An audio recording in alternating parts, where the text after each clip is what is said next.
న్యాయాధిపతులు 19వ అధ్యాయము. ఇశ్రాయేలీయులకు రాజులేని దినములలో లేవీయుడైన ఒకడు ఎఫ్రాయిమీల మన్యపు ఉత్తర భాగమున పరదేశిగా నివసించుచుండెను.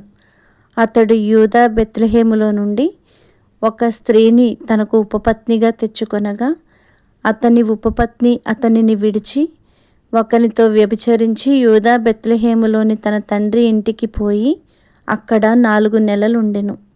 ఆమెతో ప్రేమగా మాటలాడి ఆమెను తిరిగి తెచ్చుకొనుటకై ఆమె పెనిమిటి లేచి తన దాసునిని 2 గాడిదలను తీసుకొని ఆమె యొద్దకు వెళ్ళగా, ఆమె తన తండ్రి ఇంట అతని చేర్చెను. ఆ చిన్నదాని తండ్రి అతని చూచినప్పుడు అతని కలుసుకొని సంతోషించెను. ఆ చిన్నదాని తండ్రియగు అతని మామ వెళ్ళనీయనందున అతడు 3 దినములు అతని యొద్ద నుండెను గనుక వారు అన్నపానములు పుచ్చుకొనుచు అక్కడ నిలిచిరి. 4వ నాడు వారు వేకువను వెళ్ళుటకు నిద్ర మేలుకొనగా అతడు లేవసాగెను.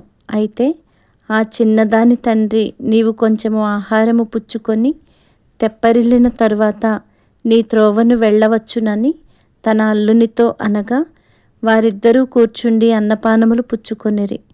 తరువాత ఆ చిన్నదాని తండ్రి, దయచేసి ఈ రాత్రి అంతయు ఉండి సంతోషపడుము, నీ హృదయమును సంతోషపరచుకొనుము అని ఆ మనుష్యునితో చెప్పి అతడు వెళ్ళుటకు లేచినప్పుడు అతని మామ బలవంతము చేయగా అతడు ఆ రాత్రి అక్కడ నుండెను.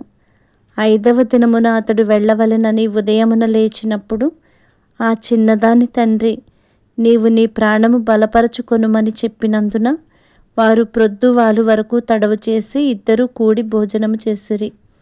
ఆ మనుష్యుడు తానును అతని ఉపపత్నియు అతని దాసుడును వెళ్ళలేచినప్పుడు ఆ చిన్నదాని తండ్రియగు అతని మామ, ఇదిగో ప్రొద్దుగురుంకుటకు సమీపమాయెను, నీవు దయచేసి ఈ రాత్రి ఇక్కడ ఉండుము.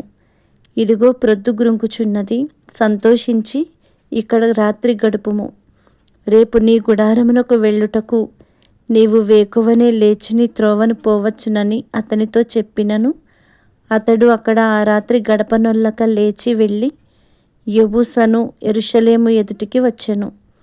అప్పుడు జీను కట్టబడిన 2 గాడిదలను అతని ఉపపత్నియు అతనితో కూడా ఉండెను.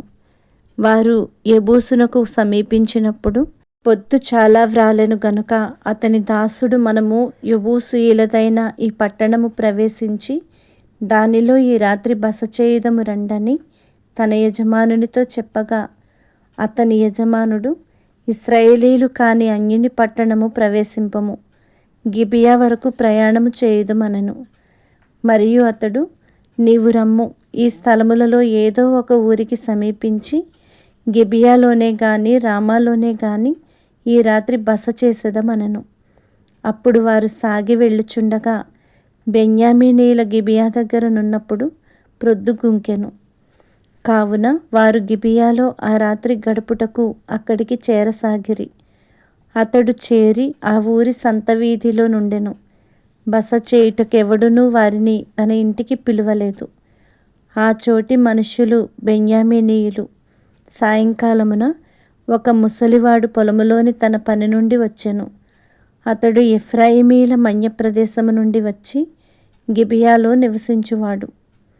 అతడు కన్నులెత్తి ఊరి సంత వీధిలో ప్రయాణస్థుడైన ఆ మనుష్యుని చూచి, నీవెక్కడికి వెళ్ళుచున్నావు, నీవెక్కడి నుండి వచ్చితివి అని అడిగెను. అందుకతడు, మేము యూదా బెత్లెహేము నుండి ఎఫ్రాయిమీల మన్యము అవతలకు వెళ్ళుచున్నాము. నేను అక్కడి వాడను. నేను యూదా బెత్లెహేమునకు పోయి ఇంటిని. ఇప్పుడు యెహోవా మందిరమునకు వెళ్ళుచున్నాను. ఎవడునూ తన ఇంట నన్ను చేర్చుకొనలేదు. అయితే మా గాడిదలకు గడ్డి మొదలైన మేతయు, నాకును నా పనికత్తెకును నీ దాసులతో కూడానున్న నా నౌకరులకును ఆహారమును ద్రాక్షారసమును ఉన్నవి. ఏదియూ తక్కువ లేదని అతనితో చెప్పగా, ఆ ముసలివాడు, నీకు క్షేమమగునుగాక. నీకేవైనా తక్కువైన ఎడల వాటి భారము నా మీద ఉంచుము. మెట్టుకు వీధిలో రాత్రి గడపకూడదని చెప్పి తన ఇంట అతని చేర్చుకొని వారి గాడిదల కొరకు మేత సిద్ధపరచెను. అప్పుడు వారు కాళ్ళు కడుగుకొని అన్నపానములు పుచ్చుకొనిరి.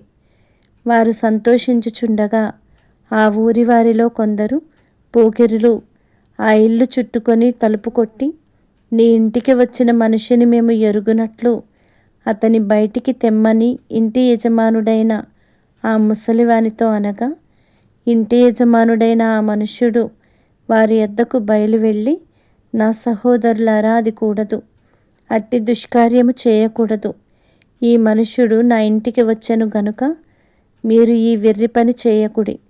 ఇదిగో కన్యకయైన నా కుమార్తెయును ఆ మనుషుని ఉపపత్నియునున్నారు.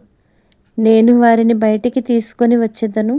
మీరు వారిని నీచపరచి మీ ఇష్ట ప్రకారముగా వారి ఎడల జరిగింపవచ్చును గాని ఈ మనుష్యుని ఎడల ఈ వెర్రి పని చేయకుడని వారితో చెప్పెను గాని అతని మాట వినుటకు వారికి మనస్సు లేకపోయెను గనుక ఆ మనుష్యుడు బయటనున్న వారి యొద్దకు తన ఉపపత్నిని తీసుకొని పోగా వారు ఆమెను కూడి ఉదయము వరకు ఆ రాత్రి అంతయు ఆమెను చెరుపుచుండిరి. తెల్లవారగా వారు ఆమెను విడిచి వెళ్ళిరి.